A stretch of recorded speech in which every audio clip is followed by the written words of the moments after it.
हाँ तो सुनी ना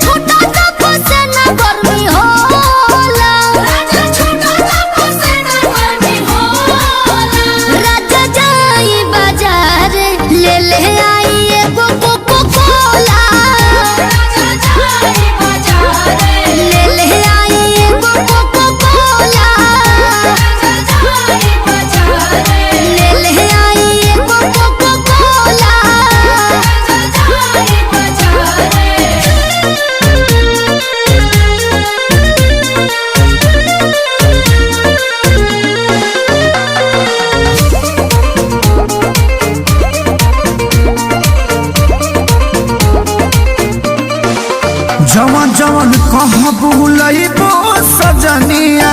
लहई पीला ग्लूकोच वाला पनिया